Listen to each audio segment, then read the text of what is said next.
aleykum salaam wa rahmatullah yaram maa ngi lay nuyu baax jaar la mbaa yaa ngi ci jàmm alhamdulilah. waa xam naa li ñoo tuddee al ashad te moom mooy gaynde ci gént moom dafa mel ni bokk na ci yi nga xam ne nit ñi dañ ci wuute ci waxin, waaye rawatina ñi nga xam ne moom dañuy wax ne soo ko géntee rek dangaa tooñ wàlliw.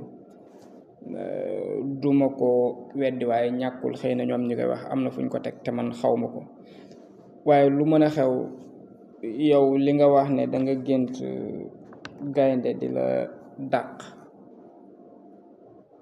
am na ay tekkin yu bari. dañuy wax ne nit ki su fekkee dafa gént gaynde di ko dàq, maanaam gaynde moo ngi koy dàq ci gént gi, waaye yàlla dogal bi mu géntee gaynde di ko dàq moment yooyu noonu yàlla dafa dogaloon mu feebar bu metti, moo xam feebaru zahir la wala feebaru baatin. nee nañ feebar boobu su fekkente ne gaynde gi da ko dàq ci gént gi ba gént gi jeex waaye gaynde gi jàpp ko fàddu ko defu ko dara, kon ñu ne ca feebar booba ci kàttanu yàlla borom bi subhanahu wa taala mi nga xam ne mooy wéral ku ko soob, nee na kon ca feebar booba da nga ca wér insha allahu taala ci kàttanu yàlla. loolu mooy li nga xam ne moom moo ci nekk. ñaareel bi ñu ne su fekkente ne bi nga di gént gaynde di la dàq, kon loolu mooy yow sa gént. ma yokk ci man ne bu fekkee da nga gént gaynde di la dàq waaye moment yi la gaynde di dàq boobu feebaroo, yaa ngi ci wér-gi-yaram bu wér péng, waaye yàlla dafa dogal ci moment yooyu noonu nga am contentieux ak ay nit, moo xam dañ la tëkku ci wàllu baatin wala dañ la tëkku ci wàllu zahir wala sax yu ni demee. nga gént gaynde dàq la, waaye bi mu la dee dàq yàlla borom bi subhanahu wa taala dogal boobu it nga rëcc, kon nee na pexe noonu yooyu yëpp da nga ca mucc ci kàttanu yàlla borom bi subhanahu wa taala. kon ñaari anam yooyu boo ci gént gaynde loolu lay tekki.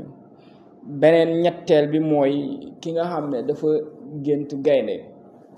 waaye yàlla dogal ni mu génte gaynde mooy dafa gént gaynde rek gu mag nekk ci këram tëdd, laalut kenn deful dara, waaye dafa gént rek gis gaynde ci biir këram. kon de dañuy wax ne moom boroom kër googee day dina doon ku amee kàddu, wala boo kenn ci njabootam gi doon ku amee pouvoir ci pouvoiru àdduna yi nga xam ne yàlla borom bi subhanahu wa taala moo koy joxe. waaye nag su fekkente ne dafa gis gaynde gi mu dugg ci kër gi, yàlla dogal mu am ñenn ñoo xam ne gaynde gi moo ngi leen di jéem a fàdd, kon ci booba nag la ñuy wax ne baaxul. ñu wax ne kon mën na tekki noonu boo xam ne dafa am doole. waaye su fekkee gaynde gi dafa dugg ci kër gi laalul kenn deful dara, dafa ñëw rek tëdd noonu, wala mu nekk di foo comme ni muy def ci yenn parquet gi demee, kon dañuy wax ne loolu borom kër gi dina doon ku yàlla jox kàddu, wala kenn ci njaboot gi doon koo xamante ne nii maanaam dina doon ko amee pouvoir ci wàllu àdduna,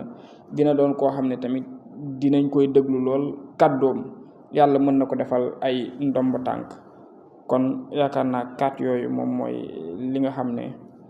bokk na ci li ñu leeral ci gaynde. li ñu wax nii nag niñ koy wax sax ci français c'est vérifiable, mënees na ko vérifier incha allah ci kàttanu yàlla borom subhanahu wa taala. waaye nag li ñu wax nii valable ci sëriñ boo xam ne da nga doon wérdu tur yàlla wala yu demee noonu gis gaynde, loolu c'est autre chose. waaye lii nit bu tëdd nii rek gént gaynde